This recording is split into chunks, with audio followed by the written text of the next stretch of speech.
When Congresswoman Jasmine Crockett steps into a hearing room, Republicans know they're in trouble, and today was no exception. In a blistering takedown that scorched the paint off the walls, Crockett confronted FBI Director in name only Kash Patel about the catastrophic failures under his watch, the botched investigation into the Kirk killing, and the dangerous rise of right-wing extremism he refuses to face. And when she called him out for bragging about fancy dinners while parents had to turn in their own child because the FBI couldn't, the room went silent. Access is recognized. Man, oh man, there has been so much today, and I truly don't know where to start. So I'm just going to make sure that we start off with a few facts. So a couple of facts that we need to make clear for everyone is that, number one, Director Christopher Wray, when he was appointed to be the head of the FBI, was appointed by Donald Trump. Now, I will agree that I definitely take issue with a number of decisions that Donald Trump makes, especially when it comes to the people that he decides to appoint to very important positions, including this one, because I did have to make sure that I wasn't going crazy. But when I say that you are the least qualified FBI director in the history of the FBI, that is real, because you are the only one that never even served with the FBI prior to joining, yet we are supposed to believe that you are the greatest thing since sliced bread. I didn't ask you a question. Now, what I want to go through is to talk about why you are a failure and why, honestly, we just need to tell you bye-bye. I know that you got a little upset and you put on your show for your boss because it seems like you're trying to save your job when it came to talking to Senator Booker yesterday. But let's go through some of your failures.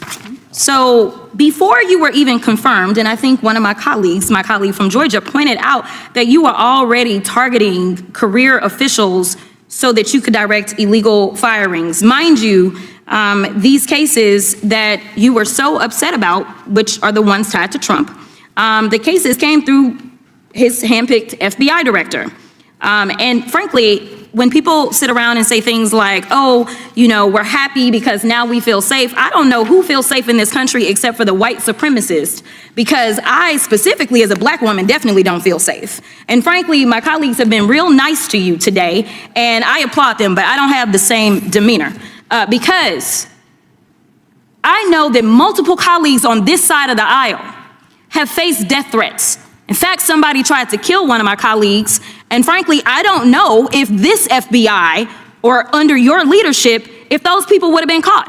I don't have any confidence in you. And if we start talking about the reasons that I lack confidence, we could start with you not just wanting to acknowledge some simple facts. Simple facts like the vast majority of the threats are coming from right-wing extremism. And I know my colleagues have tried to stress this, but I decided that I would maybe do it in a different way.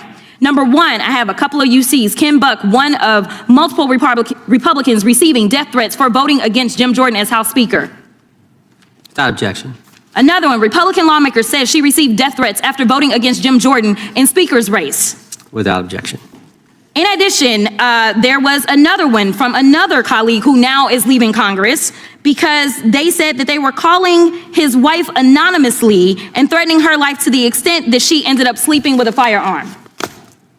Without objection. Okay, so here's the deal. How are we supposed to have confidence when you're sitting up here telling the Senate yesterday that it will take you 14 years before you can get the FBI fully staffed to do their jobs? You're also now redirecting resources so that they can go and play ICE agents on the streets. You're getting rid of your most qualified people, and even when it came down to somebody that you consider to be a friend, you were posted up having some fancy dinner to the extent that you posted not only once erroneously, you posted twice erroneously as it relates to catching somebody, and then you want to go and say, let me take a victory lap, because honestly, if it wasn't for parents deciding that they were going to turn in their child, it seems like y'all wouldn't have got there, even though he literally confessed online. So I'm confused about what it is that the FBI is doing except for trying to put on a show for the apprentice or whatever you want to call him.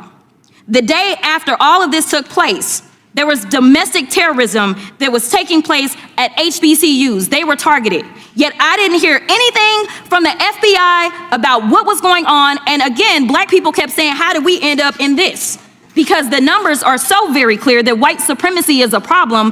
And honestly, I've not heard anything out of you today that makes me believe that you're gonna do anything about the white supremacy problem. The one that is leading to children being killed, children being shot, as well as members of their community as they're worshiping in their churches. The time of the gentlelady has expired. If the gentleman would like to respond to any of that. Well, I mean, I'll respond. Kash Patel, as I said when I introduced him, public defender, former prosecutor, top staffer on the House Intelligence Committee, deputy director of national intelligence with the National Security Council, chief of staff at the Department of Defense, and FBI director. I think that's a pretty good resume for the guy who's now running the top law enforcement agency in our country. And we've seen all the stats that he's given to the committee on how much better they're doing at getting the bad guys than the previous guy was doing. With that, I recognize the gentleman from South Carolina. Thank you, Mr. Chairman. What we witnessed from Jasmine Crockett wasn't just a routine oversight hearing. It was a masterclass in accountability delivered to a man who never should have been anywhere near the FBI's top job. Because when Crockett pressed Kash Patel on failure after failure under his so-called leadership, it exposed something much larger than one incompetent Trump loyalist. It revealed how deeply Donald Trump has weakened the very institutions meant to keep Americans safe. Crockett laid out the timeline with surgical precision. Right-wing extremism is the #1 domestic threat. Members of Congress, Republicans included, are receiving death threats from their own voters. HBCUs are being targeted. Children are being shot. And through all of it, the FBI under Patel has been asleep at the wheel. Not because the threats aren't real, but because MAGA's political agenda demands pretending they don't exist. And when Crockett pointed out that it wasn't FBI expertise that led to a breakthrough in the Kirk case, it was parents turning in their own child, Patel had no real defense. Because how do you defend incompetence that profound? She reminded Patel and the country that leadership isn't about fancy dinners, photo ops, or posting premature victory laps. Leadership is about protecting people. It's about recognizing real threats, not inventing political ones. And most importantly, leadership means the American public should feel safer, not more vulnerable. Crockett's message was unmistakable. If the FBI is being hollowed out, politicized, redirected, and weakened to serve Donald Trump's whims, then no American, especially Black and brown communities, can rely on it to keep them safe. And until people like Patel are out of power, that danger isn't hypothetical. It's right in front of us.